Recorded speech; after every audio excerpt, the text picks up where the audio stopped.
¿Hay estrategia o no? Es una buena pregunta, creo.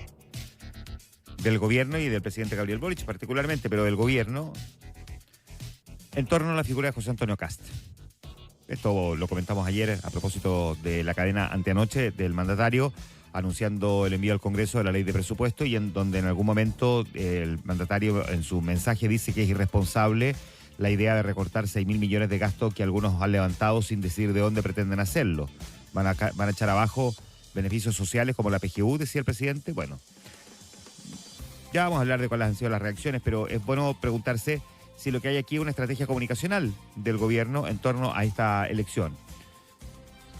Y si la estrategia comunicacional es aprovechar el momento que está viviendo José Antonio Kast, que más bien en las encuestas pareciera estar teniendo un cierto declive, y de alguna manera pegarle, ¿no?, al candidato. No es disparatado lo que estoy preguntando, porque, y de hecho hoy día el Mercurio trae, de alguna manera también lo refleja en uno de sus artículos de esta mañana. Los presidentes de izquierda y ex figuras o ex presidentes y figuras de izquierda han tenido los últimos, diría yo, 2 años particularmente un discurso bastante equivalente, ¿no?, de pegarle a lo que ellos denominan a la ultraderecha. Usted, de hecho, quiero recordar que el presidente en su discurso, que pasó medio colado, antenoche, cuando el presidente abordó la reforma previsional, dijo que la reforma al sistema de pensiones fue fruto de un acuerdo entre diferentes sectores del oficialismo y la oposición, haciendo buena política, del que solo se restó la ultraderecha. Lo mencionó. Acá no lo mencionó, pero sí habló de algunos proponiendo bajar 6.000 millones de dólares. Entonces, esa referencia quiero decir que coincide bastante con lo que hemos visto de otras figuras como Gustavo Petro, por ejemplo, de alguna manera Pedro Sánchez en España, y bueno, Petro en Colombia, Sánchez en España, Lula también. Y la expresidenta Michelle Bachelet, que también escribió una columna el año pasado sobre los riesgos de la llegada de la ultraderecha al poder, en el diario El País de España, lo dije. Y bueno, entonces, la pregunta es si aquí hay una estrategia y si no pareciera un poco pequeño que se utilice digamos, un emblema como es el del discurso por el presupuesto, porque finalmente, yo les digo, hay 2 discursos que los presidentes hacen todos los años. La cuenta pública, que antes era el 21 de mayo y ahora comienzo de junio, y el discurso ante la ciudadanía, anunciando el envío de la ley de presupuesto. Entonces, que el primero es la cuenta pública, un discurso muy, muy político, pero el segundo es más bien, si se quiere, técnico social, explicarle a la gente, en términos sociales, una cuestión que es técnica, ¿no? Esta es la plata que tenemos y así la queremos gastar. Por lo tanto, la pregunta me parece bastante pertinente. Lo que vimos ayer también fue a varias autoridades saliendo a defender al propio presidente, el ministro de Hacienda, que va a estar con nosotros esta mañana. Lo hizo en una entrevista que le dio a Tele13 Radio, lo hizo también la vocera de gobierno, Camila Vallejo, defendiendo al presidente, señalando que cuando en un debate se instala la idea de recortar 6.000 millones en 18 meses sin decir cómo, es una promesa que parece que no tiene plan, que puede tender a confundir o poner en riesgo cuestiones que son de gasto muy importantes. Lo que hace el presidente es totalmente pertinente, no es atacar a una persona, sino que es debatir en torno a una idea. No sé si lo que dijo el presidente era lo planteó en tono de debate, pero sí me parece que puede ser atendible desde ese punto de vista. Lo que sí es que ayer el candidato presidencial José Antonio Kast salió al paso de las críticas que le hizo el presidente y lo acusó de un acto de cobardía y también de corrupción. Dijo que lo que hizo ayer el presidente, o antes de ayer, no fue un acto republicano, fue un acto de corrupción, un acto de mentiras, hablar en cadena nacional e interpretar a un candidato presidencial que puede discrepar de él, que compitió con él hace 4 años, y que le ofreció toda la ayuda para que hiciera una buena gestión y no la pidió.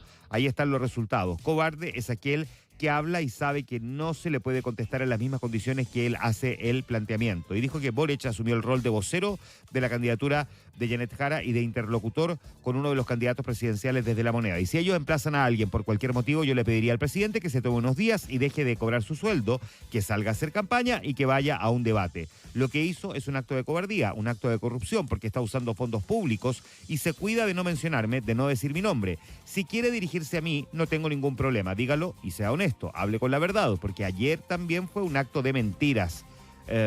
Porque Kast básicamente él dice que él no va a afectar los beneficios sociales con su recorte fiscal, como por ejemplo la PGU, dice que lo que se hará es recortar el gasto político, no vamos a recortar ningún gasto social, que no se va a tocar la PGU. El tema es que gasto político suena una cuestión muy amplia.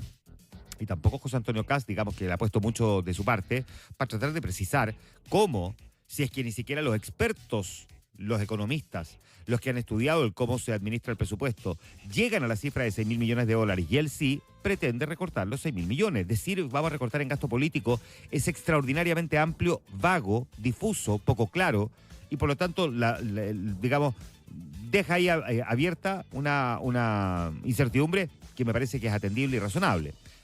Pero y al mismo tiempo, habrá que decir que la propuesta de José Antonio Kast, con todos los cuestionamientos que tiene en este sentido, porque no ha querido precisarla, eventualmente, si bien genera un debate, como por lo demás lo estamos viendo, lo estamos comentando esta mañana, hizo que el presidente transformara a José Antonio Kast en un igual.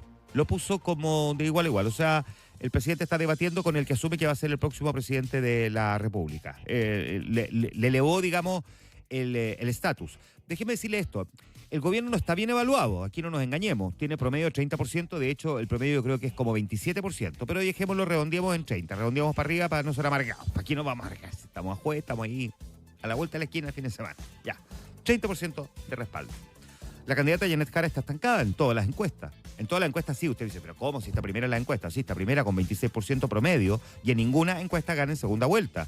El problema que tiene la derecha es que se le diluyen los votos entre Kast, Matei, Kaiser, Parisi incluso. Y algo de, incluso Harold May Nichols, me atrevería a decir, de gente que vota tradicionalmente centro. Bueno, Janet Jara está estancada en la encuesta y el presidente tiene un 30%. Y lo que hemos visto es que desde la candidatura de Janet Jara han tomado ya distancia del gobierno. La han tomado en varios puntos en las últimas semanas. Esta última semana, de hecho, muy marcadamente por la crítica desde el comando de Janet Jara al anuncio del gobierno de suprimir la llamada glosa republicana, la glosa de libre disposición, la caja chica que un presidente le deja al presidente que viene para que en la ley de presupuesto pueda gastar según él estime conveniente. Esto no va a ocurrir ahora. A cambio se va a proponer que pueda reasignar una parte del presupuesto.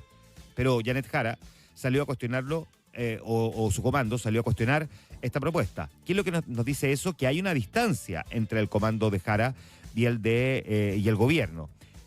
Y por lo mismo, el gobierno, que trata de no contaminar tampoco la candidatura de Janet Jara, está enfrentando entonces una situación que es complicada, porque ve que la candidata de su sector no logra avanzar y al mismo tiempo, por lo tanto, lo que hace es que entra en el debate y torpedea la candidatura, o al menos el discurso de candidatura de José Antonio Kast. Pero al hacerlo, el presidente lo que hace es que convierte a José Antonio Kast en un igual.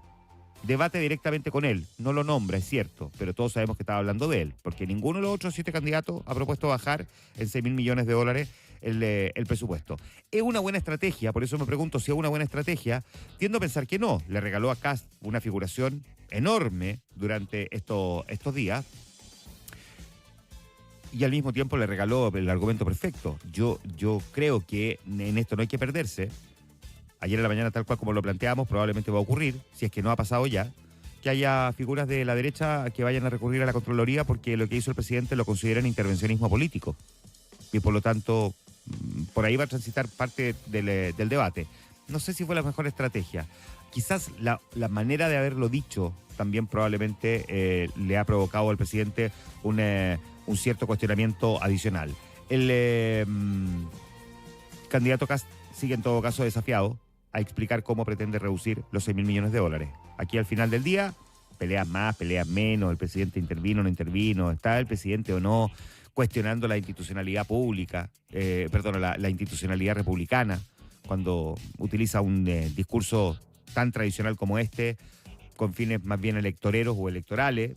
Podemos discutirlo, me parece que es legítimo que lo discutamos y seguramente vamos a hacer ese balance en marzo del próximo año, cuando veamos cómo el presidente corrió el cerco respecto de ciertos emblemas patrios, y este es uno de ellos, y quedó de alguna manera contaminado.